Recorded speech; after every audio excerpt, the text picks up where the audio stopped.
మీ ఏం IT AI job అయితే join next it challenge. Job తెచ్చుకోండి, 5 లక్షలు తీసుకోండి.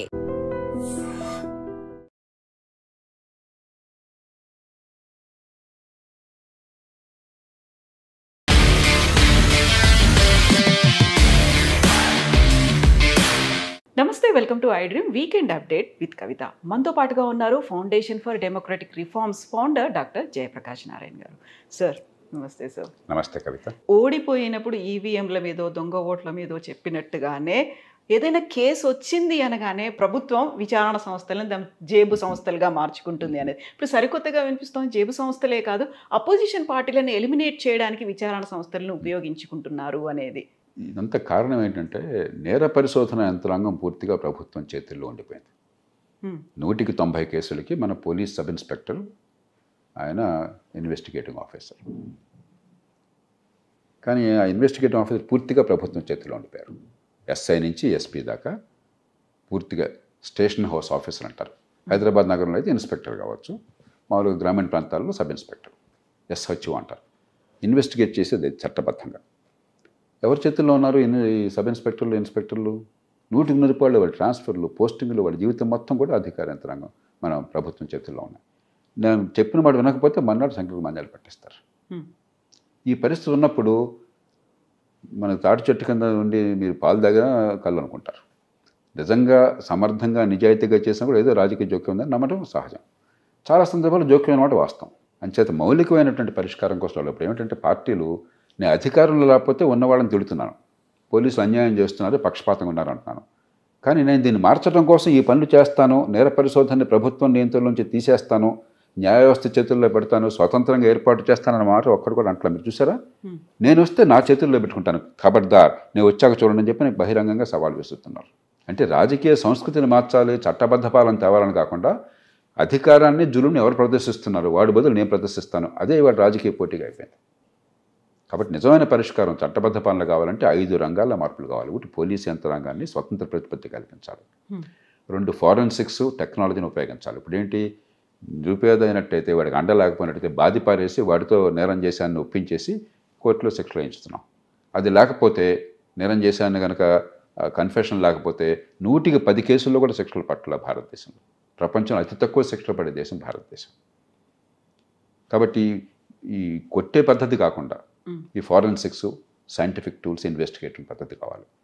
3వది ప్రాసిక్యూషన్. మన దేశంలో అంత పేలవమైన ప్రాసిక్యూషన్ యంత్రాంగం ప్రపంచంలో ఎక్కడా లేదు. ఎవరో పాపం ఆ రూలింగ్ పార్టీకి అనుకూలంగా ఉన్నవారిని ప్రాసిక్యూట్ పెట్టిన 190 సందర్భాల్లో వారు చెప్పినట్టు అంటారు, పెద్దగా పట్టించలేదు. ఆ శిక్ష పడిందా లేదా, నేరానికి శిక్ష పడిందా, సమాధానం రక్షిస్తున్నాం లేదు, ఏదో ముక్కుపడికి జరిగిపోతుంది.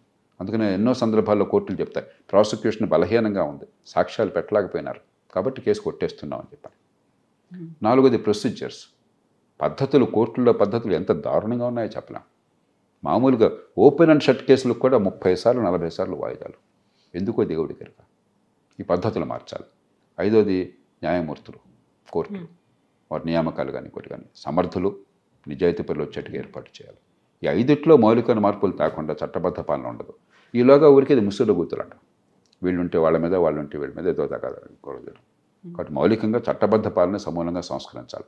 మన కాగితమే చట్టబద్ధ పాలన ఉంది, వాస్తవానికి ఈ దేశంలో బడితున్నవాడిదే బర్రె. ఆ బడితున్నవాడిదే బర్రె స్థానం నుంచి అందరికీ న్యాయం జరుగుతున్న నమ్మకాన్ని కలిగించాలి. పదే పదే ఇదే మాటని తిప్పి అన్నాడు. త్రిశూల వ్యూహాన్ని ప్రభుత్వాలు అమలు చేస్తున్నాయి, అపోజిషన్ పార్టీ లీడర్ల మీద వాటిని ప్రయోగిస్తున్నాయి అనేటువంటి మాట, పార్టీలనే లేకుండా చెయ్యాలి అనేటువంటి కుట్ర. అంటే దీన్ని ఎలా చూస్తారు సార్? భారతదేశంలో ఎన్నికల్లో ఎంత పోటీ ఉంది అంటే రాజకీయంగా పార్టీలు లేకుండా ఎవరూ చేయలేరు. ప్రజలే పార్టీలను సృష్టించుకుంటారు. నాకు ఆ విషయంలో సందేహం లేదు. కానీ ఎన్ని పార్టీలు వచ్చినా కూడా ఒకే మోసలో పనిచేస్తే ఈ డబ్బులు, ఈ తాత్కాలికమైన తాయిలాలు, ఈ కులం మతం పేరుతో విభజనలు, ఈ రోబు చేయటం, జులుము, పెత్తందారి స్వభావం, ఫ్యూడల్ స్వభావం, ఇలా ఉంటే ఏ పార్టీ వచ్చినా తేడా కనిపించట్లా. కాబట్టి దేశంలో పార్టీలు ఉనికి లేకుండా పోతుంది, పోటీ ఉండదన్న భయం నాకు లేదు. ఈ దేశ ప్రజలు ప్రత్యామ్నాయాన్ని కోరుకుంటారు. రాజకీయంలో శూన్యతను ప్రజలు భరించరు. కాబట్టి ప్రత్యామ్నాయం కావాలి. కాబట్టి అకస్మాత్తుగా రావచ్చు కొన్ని ప్రత్యామ్నాయాలు, కొన్ని ఏమో ఉన్న ప్రత్యామ్నాయాలు, మరి కొన్ని ఎదగొచ్చు. ఉదాహరణకి అస్సాంలో 1980ల దశకంలో ఎవరు ఊహించరా ఆ మహంతా నాయకత్వంలో అస్సాం గణ పరిషత్ వస్తుందని చెప్పిన విద్యార్థులు అన్నం పుణ్యం జరిగిన వాళ్ళు ఏం తెలియని వాళ్ళు అకస్మాత్తుగా ప్రభుత్వంలోకి వచ్చేసారు. కొన్ని పార్టీలు గతంలో చాలా బలహీనంగా ఉన్నవి పరిస్థితుల వల్ల పెరుగుతున్నాయి. బీజేపీ గతంలో కొన్ని రాష్ట్రాల్లో ఉనికి లేదు, ఇప్పుడు కొన్నిసార్లు పెరిగింది. కొన్ని పార్టీలు కింద బలహీనపడుతున్నాయి. కాంగ్రెస్ పార్టీ గతంలో అంత ప్రభావం అన్నది చాలా రాష్ట్రాల నుంచి లేకుండా పోయింది. కానీ ప్రాంతీయ పార్టీలో ఇతర పార్టీలు వచ్చినాయి రకరకాల కారణాలుగా. కాబట్టి పార్టీలకి మనుగడ లేని పరిస్థితి ఉండదు. సమస్య అది కాదు. సమస్య మనుగడ ఏ పార్టీలు ఉన్నా కూడా ఒకే తీరు. ఉదాహరణకి వంశపారంపర్య పాలన. ఈ పార్టీ ఆ పార్టీ చల్లకుండా 190 మంది పార్టీలు వ్యక్తుల ఆస్తులుగా చలామణి అవుతుంటాయి, వంశపారంపర్యంగా ఉంటాయి.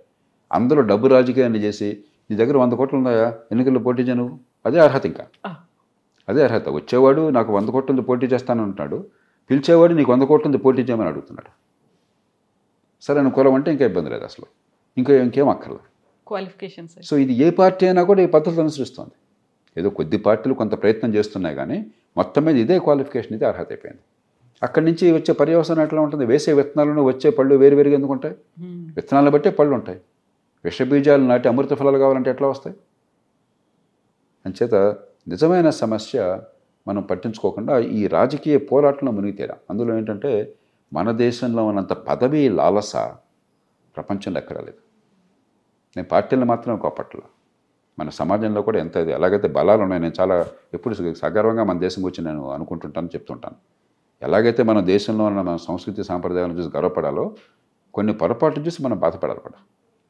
పదవి లాలస, గుర్తింపు కోసం తపన, అంటే వ్యర్థమైన గుర్తింపు కోసం, ఏ రకమైన నిరర్థకమైన పదవి కోసం. అంటే ఆ పదవిలో చేసే పర్పస్ ఏం లేదు. ఫలాంది చేద్దాం, ఇది సాధిద్దాం దేశానికి, లేకపోతే రాష్ట్రానికి, లేకపోతే ప్రజలకి, కాబట్టి ఈ పదవిలో కావాలని కోరుకోవటం వేరు. అసలు ఎందుకు అని చెప్పిన ప్రశ్న లేదు. పదవి అంటే ఒక ఆస్తులు అంటే. రాజకీయ నిరుద్యోగులు అనేటువంటి కాయిన్ చేసిన వర్డ్ని కూడా అది ఎంత ఉత్సాహం పదవి వస్తుందంటే, పదవి రాకపోతే ఎంత నిరుత్సాహం, కన్నీళ్ళు. ప్రపంచంలో ఎక్కడ ఎట్లా ఉండదు. నేను మొట్టమొదటి దేశం నుంచి బయటకు వెళ్ళింది దాదాపు 35-36 ఏళ్ల క్రితం. నెదర్లాండ్స్కి వెళ్ళాను, హాలండ్. అక్కడ చాలా ప్రసిద్ధమైనటువంటి సహకార బ్యాంక్ అది. ఆనాడు, ఇప్పుడు పరిస్థితి కాదు, మనం చాలా పెరిగాము. ఆనాడు మన బ్యాంకులన్నింటిలో కలిసి డిపాజిట్ల కంటే అక్కడ ఆ ఒక్క బ్యాంకులో రెట్టింపు డిపాజిట్లు ఉన్నాయి. అంత పెద్ద బ్యాంక్ అది, రాబో బ్యాంక్ అని చెప్పాను. ఆ రాబో బ్యాంకు జాతీయ స్థాయిలో అధ్యక్ష పదవి కావాలి. చాలా ప్రసిద్ధమైన బ్యాంకు, దేశం మొత్తాన్ని ప్రభావితం చేసే బ్యాంక్ అది. వివిధ పార్టీల వాళ్ళు, పార్టీలతో సంబంధం లేకపోయినా కూడా వాళ్ళు పాలకవర్గంలో ఉన్నారు. ఆ బ్యాంక్ పాలకవర్గంలో అధికార పార్టీ కూటమి చెందిన వాళ్ళు 23 ఉన్నారు. ప్రతిపక్షం ఆయన ఒక్కడున్నాడు. అందరూ కలిసి ప్రతిపక్షం ఆయన ఎన్నుకున్నారు ఏకగ్రీవంగా. నేను ఆశ్చర్యపోయాను. మా దేశంలో మేము క్యాంపులు పెట్టుకుంటాం, జనాన్ని కొంటాం, దాచిపెడతాం ఎలక్షన్లో మెజారిటీ కోసం చెప్పి, మీరు ఇదేంటే 23 మీ పార్టీ మీ కూటమి వాళ్ళు ఉండి ప్రతిపక్షం ఒక్కడిని ఎన్నుకున్నారంటే, రాజకీయంగా ఆయన సిద్ధాంతాలు వేరు, మా సిద్ధాంతాలు వేరు. అక్కడ మేము ఆయనతో రాజీ పడాం, ప్రజల ముందుకు పోతాం. బ్యాంకు నిర్వహణలో ఆయన మించిన వాళ్ళు లేడు. మా డబ్బు ఆయన చేతుల్లో సురక్షితంగా ఉంటుంది, నమ్మకం ఉంది కాబట్టి ఆయన పెట్టుకున్నాం. ఇది ప్రజాస్వామ్యం అంటే. నా ప్రయోజనాలు ఏమిటని ఆలోచించి ఓటు వేసేది. అంతేగా నా కులం ఏంటి, నా వర్గం ఏమిటి, నా మతం ఏమిటి, గుడ్డెద్దు చేయబడ్డట్టుగా ఒక ట్రైబల్ పద్ధతిలో ఇది చేసేది కాదు, ఫ్యూడల్ పద్ధతిలో కాదు. మన దేశంలో ప్రజాస్వామ్య ముసుగులో ఫ్యూడలిజం వర్ధిల్లుతున్నది. దాని స్థానంలో మన ప్రజలకు కానీ, లేకపోతే అధికారాన్ని కోరే వాళ్ళకి కానీ, అధికారం అంటే ఉన్న లాలసపోయి ఇది ఒక పెద్ద బాధ్యత, గుదిబండ అని గుర్తు రావాలి. మనం గుదిబండ అనుకోవట్లేదు. అధికారం వస్తే పొంగిపోతున్నాం, అధికారం లేకపోతే కుంగిపోతున్నాం. ఎవరో ఒక ఆయన ఆత్మహత్య చేసుకుంటానని బెదిరించారట, ఓటైపోతే ఆత్మహత్య చేసుకుంటానని గెలిపించారట జనం, కుటుంబ సభ్యులు కూడా. ఎంత విచిత్రంగా ఉంది ఇది. ప్రపంచంలో ఎక్కడన్నా ఈ వింత చూస్తారా మీరు? ప్రజాస్వామ్య సమాజంలో అధికారం మీకు ముళ్ళ కిరీటం, మీ మీద భారం పెట్టారు. మీ జీవితాన్ని మీరు స్వేచ్ఛగా అనుభవించకుండా మీకు ఇక్కడ విధించుకున్నారు.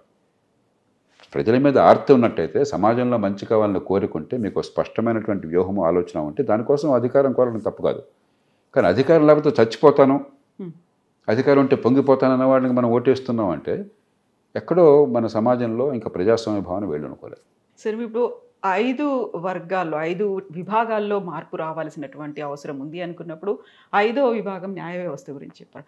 ఆ టైంలో వాళ్ళు తీసుకున్నటువంటి నిర్ణయాలు కావచ్చు, ఇచ్చినటువంటి జడ్జిమెంట్లు ప్రోగా ఉన్నాయి, బ్యాస్డ్గా ఉన్నాయి అనే దాని మీద చర్చ చాలా కాలం తర్వాత జరుగుతుంది. అప్పుడు ఇచ్చినటువంటి తీర్పులకు సంబంధించి అక్కడ నిందితులు ఎవరు, బాధితులు ఎవరు, ఇలాంటివన్నీ ఉంటాయి కదా సార్. మళ్ళీ వాటిని రివర్స్ చేయడానికి కూడా కుదరదు. ప్రతిసారి న్యాయ వ్యవస్థ అనేది మళ్ళీ ఒక క్వశ్చన్ మార్క్గా ఉంటుంది. నమ్మకం అనేది ఎలా కలుగుతుంది సార్? మరి 2 విషయాలు చూడాలి మనం. ఒక సుప్రీంకోర్టు, అమెరికా సుప్రీంకోర్టు న్యాయమూర్తి ఒక ఆయన చెప్పాడు, the Supreme Court is final not because it is infallible. ఇది తుది తీర్పు, అంతేగాని సుప్రీంకోర్టు పొరపాటు చేయదని అక్కడ లేదు. మనుషులు, మానవ మాత్రులు పొరపాటు చేస్తారు. పొరపాటు చేసినా కూడా తర్వాత ఇంకో అప్పీల్ లేదు కాబట్టి ఇది ఫైనల్. ఆ తర్వాత ఒక 5 ఏళ్ళు 10 ఏళ్ళు పోయిన తర్వాత ఇది కాదనుకుంటే మళ్ళీ మారుస్తుంది. అందుకని కోర్టు తీర్పు ప్రపంచ దేశాలన్నింటిలో కూడా గతంలో ఇచ్చిన తీర్పు తర్వాత కొన్ని మారుతుంది, ధోరణి మారినప్పుడు, పరిస్థితులు మారినప్పుడు. కాబట్టి ఇదేదో దైవవాక్యం కాదు. సుప్రీంకోర్టు న్యాయమూర్తులు దేవుళ్ళు కాదు, మిగతా కోర్టుల న్యాయమూర్తులు కూడా. ఇది ఒకటి అర్థం చేసుకోవాలి మనం విమర్శించే ముందు న్యాయ వ్యవస్థను. ఎందుకంటే న్యాయ వ్యవస్థ నిర్ణయాలు ఏం చేసినా కూడా పారదర్శకంగా చేస్తుంది, వాదనలు వింటుంది. ఆ విన్న వాదనలన్నీ కూడా అక్కడ తీర్పు రూపంలో రాస్తారు. వీళ్ళు చెప్పారు, వాళ్ళు చెప్పారు, మా దృష్టిలో అంశాలు ఇవి, నిర్ణయించాల్సినవి, మా ఇది లాజిక్, తర్కం ఇది, ఈ కారణంగా ఈ నిర్ణయం తీసుకుంటాం. దీనిలో రహస్యంగా ఒక పాతకాల మహారాజులాగా ఒక ఆర్డర్ ఇచ్చేసి కూర్చోట్ల, నిజాంలాగా ఫర్మాన్ జారీ చేసి కూర్చోట్ల, అదే ఫైనల్ అని కాదు, మొత్తం సవివరంగా మన ముందు పెడుతున్నారు. దాని మీద మనం చర్చించుకోవచ్చు. తర్వాత ఈ తీర్పులో సహేతుకంగా ఉందా లేదా, పొరపాటు ఉందా, మనం రోజు మనకు ఆ స్వేచ్ఛ ఉన్నది, కాలక్రమేణా బాగుపడుతూ ఉంటుంది. ఇక రెండోది, దాన్ని పక్కన పెట్టేస్తే మన న్యాయ వ్యవస్థలో చాలా పొరపాట్లు ఉన్నాయి. న్యాయమూర్తుల నియామకాల్లో కావచ్చు, మనకి సమర్థులైన న్యాయవాది గొప్ప లాయర్గా ఉండాలని కోరుకుంటున్నాడు. ఎందుకంటే గంటకి ₹1,00,000 చాలా తక్కువ. ఈ రోజుల్లో ₹10,00,000 వసూలు చేసేవాడు ఉన్నారు న్యాయవాదులు.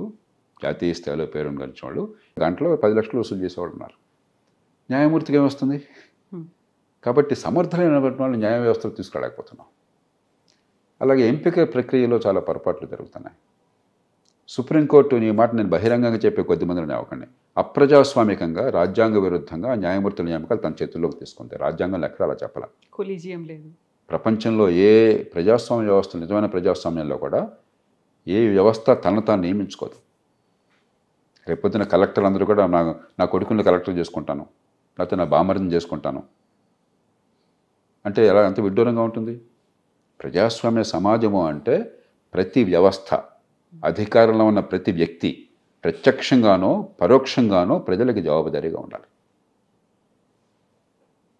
అంటే అయితే ప్రజలు నియమించాలి ప్రత్యక్షంగా ఓటు ద్వారా, లేకపోతే ప్రజలు ఎన్నుకున్నటువంటి ప్రభుత్వం కానీ, ప్రజలకు చట్టసభ కానీ దానికి జవాబుదారీగా మీరు ఉండాలి. వారి నియామకం వారి ద్వారా జరగాలి. అంతేగాని నాకు నేను నియమించుకుంటాననేది చాలా ప్రమాదకరమైన వ్యవస్థ. కానీ మన దేశంలో ఏంటంటే రాజకీయం అంటే మనకున్న కసి, ద్వేషం, కోపం, రోజు చూస్తున్న వాళ్ళ తన్నులాట్లు, పోట్లాట్లు, తిట్లు, శాపనార్థాలు, మనకు చాలా విరక్తి కలుగుతుంది. మొత్తం న్యాయమూర్తి చేతుల్లో పెట్టేద్దాం, వాడు అద్భుతం అనుకున్నాం. ఒకప్పుడు స్వతంత్ర పోరాటం జరిగిన తర్వాత తొలి రోజుల్లో ఒక రాజకీయ నాయకుడు ఏం చెప్పినా కూడా అది వేదవాక్యం. ఎందుకంటే వీళ్ళంతా గాంధేయులు, జైళ్ళకి పోయారు, త్యాగాలు చేశారని చెప్పాను. ఆ నమ్మకం పోయాక ఐఏఎస్ ఆఫీసర్ ఏం చెప్పినా కూడా అదే వేదవాక్కు. అది కూడా పోయింది క్రమక్రమంగా. ఇప్పుడు న్యాయమూర్తి చెప్తే అదే వేదవాక్కు. రేపు పొద్దున ఆర్మీ జనరల్ చెప్తే వేదవాక్కు అంటామా మనం? ప్రజాస్వామ్యంలో ఉన్న సమస్యలకి ప్రజాస్వామ్యం పరిష్కారం కానీ ప్రజాస్వామ్యాన్ని నాశనం చేయడం పరిష్కారం కాదు. ప్రజల చైతన్యాన్ని పెంచాలి, అధికారాన్ని వికేంద్రీకరించాలి, ఎన్నికల వ్యవస్థను బాగు చేయాలి, ప్రజలు ఓటు విచక్షణ పెంచాలి. దాని ద్వారా దేశాన్ని కాపాడుకోగలం. కానీ ప్రజాస్వామ్యం దేశాన్ని నాశనం చేస్తుంది. న్యాయమూర్తుల చేతుల్లో పెడదాము, లేకపోతే ఆర్మీ జనరల్ చేతుల్లో పెడదామంటే ఆ దేశానికి సమాధి, స్వేచ్ఛ సమాధి అవుతుంది, దేశం అల్లకల్లోలం అవుతుంది. Yes, sir. Thank you so much, sir. Thank you, sir. And for more videos, please subscribe to iDream. Please subscribe to iDream. Please subscribe iDream. And please subscribe to iDream. For more videos, subscribe to iDream. please like, share and subscribe to the channel. Congratulations, iDream. Subscribe to iDream. Subscribe to iDream. So subscribe to iDream Media. iDream ki iDream team andarki huge congratulations. Please subscribe iDream Media. Please subscribe to iDream. Subscribe iDream. Please subscribe to iDream. iDream అంటే నా కళల ఛానల్ను subscribe చేసుకున్న నోరు తిరుగుతలేదు, మీరైతే గంట గుర్తు కొట్టండి. For more such videos, please subscribe to iDream. Subscribe to iDream. Please subscribe to iDream. Please subscribe iDream Media. Please do subscribe to iDream. Please subscribe to iDream Media. For best entertainment and information, please subscribe iDream. And don't forget to subscribe to iDream.